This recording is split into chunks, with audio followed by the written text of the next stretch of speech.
Christmas की रात, हर तरफ बर्फ की सफेद चादर बिछी थी। लोग अपने घरों में क्रिसमस ट्री सजा रहे थे। बच्चे सैंटा के इंतजार में खिड़कियों से झांक रहे थे और पूरे गांव में जश्न का माहौल था। लेकिन गांव से कुछ दूर बर्फीली पहाड़ियों के बीच एक पुरानी हवेली खड़ी थी।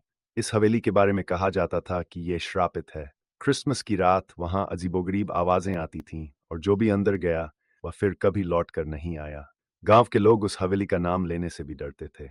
लेकिन इस बार दो युवा अजय और नीलिमा ने उस हवेली की सच्चाई जानने की ठान ली। अजय और नीलिमा को गांव के बुजुर्गों ने बहुत समझाया, उस हवेली से दूर रहो, वो जगह इंसानों के लिए नहीं है, वहां आत्माओं का बसेरा है। लेकिन दोनों ने किसी की नहीं सुनी। 25 दिसंबर की रात वे अपने साथ एक टॉर्च, कैमरा और कुछ खाने पीने का सामान लेकर हवेली की ओर निकल पड़े। जैसे ही वे हवेली के करीब पहुंचे, बर्फीली हवा अचानक तेज हो गई। ऐसा लगा जैसे हवेली ने खुद उन्हें रोकने की कोशिश की हो। हवेली की ओर बढ़ते हुए नीलिमा ने एक घने अंधेरे में झांकते हुए कहा, क्या तुम्हें लगता है कि यह सही है? अजय ने हंसते हुए जवाब दिया, डरने की जरूरत नहीं, ये सब पुराने किस्से हैं, बस अंदर जाकर देखेंगे और वापस आ जाएं। लेकिन हवेली के दरवाजे पर पहुंचते ही उनकी हंसी गायब हो गई। दरवाजा खुद ब खुद जोर की आवाज के साथ खुला, जैसे कोई उनकी प्रतीक्षा कर रहा हो।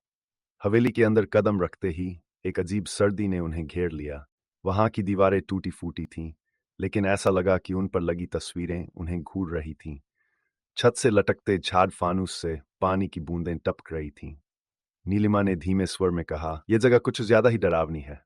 अजय ने जवाब दिया, डरने की जरूरत नहीं, यह सिर्फ एक पुरानी हवेली है। तभी एक बड़ी घड़ी की घंटी बजी।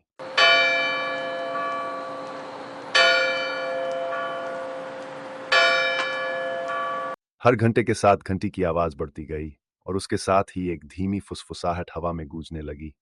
तुम यहाँ क्यों आए हो? नीलिमा ने दबी आवाज में पूछा, क्या तुमने भी वो सुना? अजय ने जवाब दिया, शायद हवाई आवाज होगी, चलो तहखाने की तरफ चलते हैं, वहां शायद कुछ सुराग मिले। तहखाने में अंधेरा था।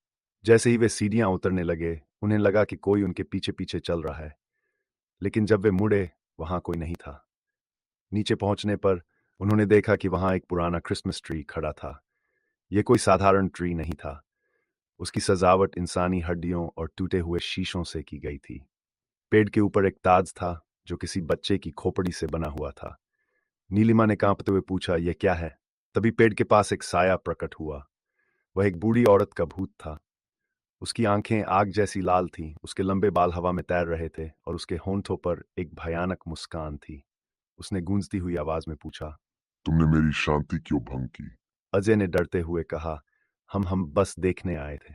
भूतनी ने चिल्लाते हुए कहा, ये जगह तुम्हारे लिए नहीं है। जो यहाँ आता है वह कभी जिंदा नहीं जाता। अचानक हवेली की दीवारें हिलने लगीं। ऐसा लगा कि पूरी हवेली उनके ऊपर गिरने वाली है। अजय और नीलिमा भागने की कोशिश करने लगे, लेकिन हर दरवाजा अपने आप बंद हो गया। भूतनी ने कहा, ये तुम्हारी आखिरी रात है। तुम दोनों अब मेरे मेहमान हो। उसके पीछे और परछायां प्रकट होने लगीं। ये गांव के उन लोगों की आत्माएं थीं जो कभी उस हवेली से वापस नहीं लौटे थे। एक आत्मा ने धीमे स्वर में कहा, भागो इससे पहले कि बहुत देर हो जाए।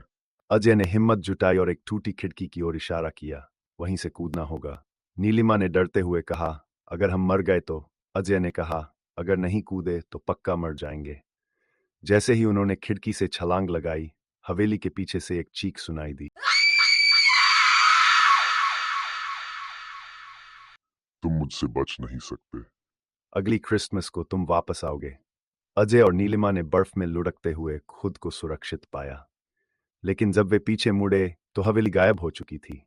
वहां सिर्फ एक खाली मैदान था। गांव लौटने पर उन्होंने सबको इस घटना के बारे में बताया, लेकिन कोई भी उनकी बात पर विश्वास नहीं करता।